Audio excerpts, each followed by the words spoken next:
Hello guys, എന്തൊക്കെയുണ്ട് വിശേഷം? എല്ലാവർക്കും ഉത്രാട ദിനാശംസകൾ. ഉത്രാട നാളുകളിൽ നമ്മുടെ വീട്ടിലെ കുറച്ച് വിശേഷങ്ങളാണ് ഞാൻ ഈ വീഡിയോയിൽ ഉൾപ്പെടുത്തിയിട്ടുള്ളത്. അപ്പോൾ രാവിലെ തന്നെ പഴമൊക്കെ പുഴുങ്ങുന്നുണ്ട്. ഈ ഓണനാളുകളിൽ പഴം പപ്പടം കൂടി കഴിക്കാൻ ഒരു പ്രത്യേക വൈബാണല്ലേ. നമ്മളിപ്പോൾ സാധാരണ എന്നും പഴം പുഴുങ്ങുന്നതും പപ്പടം കഴിക്കുന്നത് പോലെയല്ല, ഓണത്തിന് ഒരു പ്രത്യേക ഒരു ഫീൽ തന്നെയാണ്. അതും അത്ര ആസ്വദിച്ച് കഴിക്കുമ്പോൾ നമുക്ക് എന്ത് ഭക്ഷണം ഭയങ്കര ടേസ്റ്റ് ഉള്ളതായിട്ട് തോന്നും കേട്ടോ. പിന്നെ നമ്മുടെ കുഞ്ഞാറ്റയുടെ ഓണക്കോടിയാണ് കേട്ടോ. ഈ ഡ്രസ്സ് അരുണേട്ടൻ്റെ അനിയൻ കൊണ്ടുവന്നിട്ടുള്ളതാണ് കേട്ടോ. അപ്പോൾ ഞാൻ കണ്ടപ്പോൾ എനിക്ക് ആ കളർ അത്ര അങ്ങോട്ട് ഇഷ്ടപ്പെട്ടില്ല. എന്താ പറയുക, എനിക്കാണെങ്കിൽ ഭയങ്കര കുത്ത് കളറിനോടാണ് കേട്ടോ ഇഷ്ടം. പക്ഷേ ഇട്ടപ്പോൾ ഭയങ്കര രസമായിട്ട് തോന്നി. കുഞ്ഞാറ്റയ്ക്ക് നല്ല കംഫർട്ടബിളും നല്ല രസമുള്ളതായിട്ട് തോന്നി കേട്ടോ. രാവിലെ തന്നെ ഞങ്ങളുടെ പൂക്കളൊക്കെ റെഡി ആയിട്ടുണ്ട്. അപ്പോൾ പൂക്കളത്തിൻ്റെ മുന്നിലിരുന്നിട്ടൊന്ന് ഫോട്ടോ എടുക്കാൻ വേണ്ടിയിട്ടുള്ള തന്ത്രപ്പാടിലാണ്. അവസാനം അതിലത്തെ പൂക്കൾ മൊത്തം വെളിച്ചെറിയലായിരുന്നു കേട്ടോ കുഞ്ഞാറ്റയ്ക്ക് പണിയുണ്ടായിരുന്നത്.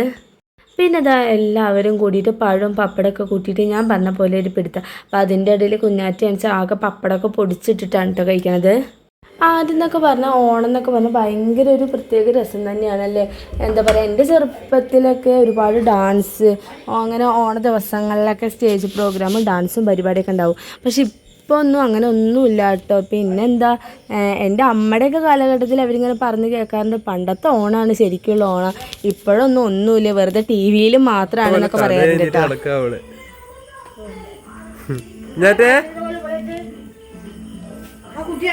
എവിടെ കുഞ്ഞാറ്റ എവിടെ?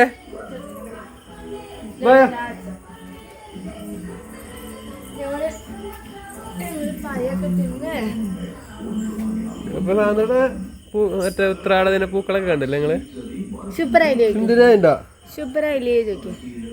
ആരെടുപ്പെടുത്ത ആരെടുപ്പ്?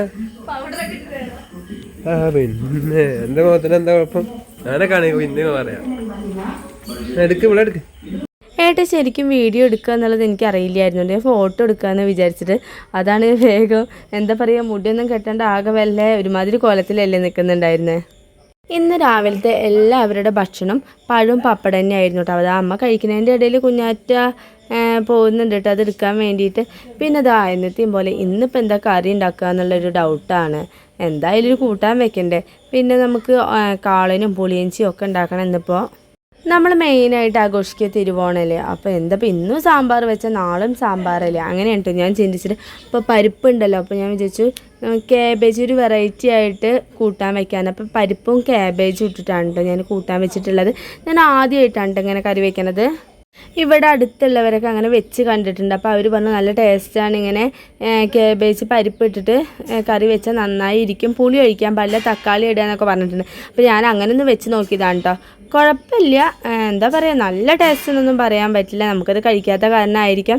എന്നാലും കുഴപ്പമില്ല, അഡ്ജസ്റ്റ് ചെയ്യാൻ പറ്റിയിട്ടോ. പിന്നെ ഉച്ചക്കായപ്പോഴാണ് കേട്ടോ കാളനൊക്കെ ഉണ്ടാക്കിയത്. കാളനൊന്നും ആദ്യം മുതൽ സത്യം പറഞ്ഞാൽ വീഡിയോ എടുക്കാൻ പറ്റിയിട്ടുണ്ടായിരുന്നില്ല. കഴിച്ച് നോക്കിയപ്പോൾ നല്ല ടേസ്റ്റ് ഉണ്ടായിരുന്നു കേട്ടോ. എല്ലാം കറക്റ്റ് പാകമായിരുന്നു. ഞാനൊന്ന് വെച്ചാൽ നല്ല തിക്ക്, അങ്ങനെ എന്താ പറയുക, നല്ല കട്ടിയിലാക്കിയിട്ട് കാളൻ ആക്കാതെ ഇരുന്നത്.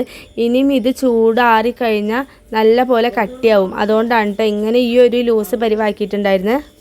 പിന്നെ ഇപ്പോൾ എല്ലാവരും ഉണ്ടാക്കുന്നത് ഒരേ രീതിയിലായിരിക്കില്ല, പലരും പല രീതിയിലല്ലേ ഉണ്ടാക്കുക.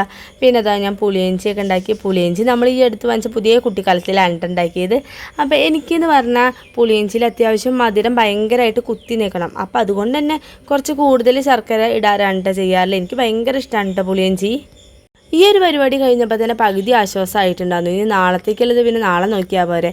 പുളിയഞ്ചിയും കാളനും ഉണ്ടാക്കുക എന്നുള്ളതല്ലേ ഒരു ഉത്രാട ദിവസത്തെ കാര്യമായ പണി തന്നെ. ഞാൻ പറഞ്ഞ പോലെ തന്നെ കുറച്ച് നേരം ഇരുന്നപ്പോൾ തന്നെ അത്യാവശ്യം കട്ടിയായിട്ടുണ്ട് കേട്ടോ. സനുക്കുട്ടിയാണെന്ന് വെച്ചാൽ നീച്ച് വന്ന ഉടനെ പരീക്ഷ കഴിഞ്ഞ ദിവസം പിറ്റേ ദിവസം മുതൽ തുടങ്ങിയതാണ് കേട്ടോ. ഇന്നല്ലേ ഓണം കഴിഞ്ഞില്ലേ എന്നുള്ള ചോദ്യം. ഏട്ടൻ വരുമ്പോൾ കുറേ മിഠായും സാധനങ്ങളൊക്കെ കൊണ്ടുവന്നിട്ടുണ്ടായിരുന്നു. അപ്പോൾ അതിരുന്ന് കഴിക്കൽ തന്നെയായിരുന്നു കേട്ടോ. രാവിലെ പണീൻ്റെയായിരുന്നു. പിന്നെ ഏട്ടൻ പുറത്തേക്ക് പോകാൻ നിൽക്കുമായിരുന്നു. അപ്പോൾ അതിൻ്റെ പിന്നാലെ കുഞ്ഞാറ്റയും സനും പോകണത് കൊണ്ട് ഭയങ്കര വാശിയായിരുന്നു കേട്ടോ. എന്താ പറയുക, ഇപ്പോൾ കുറേ നാളായില്ലേ വണ്ടിയിലൊക്കെ ഒന്ന് കയറിയിട്ട്. അപ്പോൾ വണ്ടി സ്റ്റാർട്ട് ചെയ്തും കുഞ്ഞാറ്റയായിരുന്നു കേട്ടോ മുന്നിലുണ്ടായിരുന്നത്.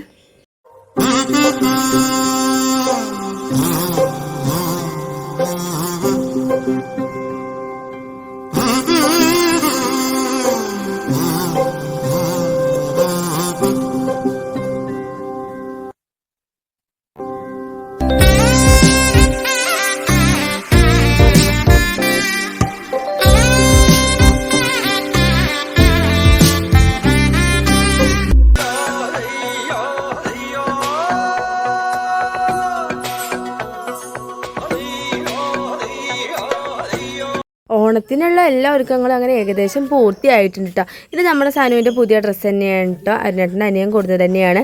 ഇതെന്താ നമ്മുടെ കുഞ്ഞാറ്റയുടെ ബർത്ത്ഡേ സെലിബ്രേഷൻ എടുത്ത് അതേ സെയിം തന്നെയായിരുന്നു ഈ ഡ്രസ്സ്.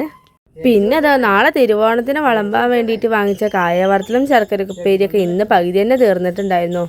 രാവിലെ മുതൽ തുടങ്ങിയതാണ് കേട്ടോ ഇത് കഴിക്കാൻ. രണ്ടുപേരും അത് നീച്ച് വന്നപ്പോൾ മുതൽ.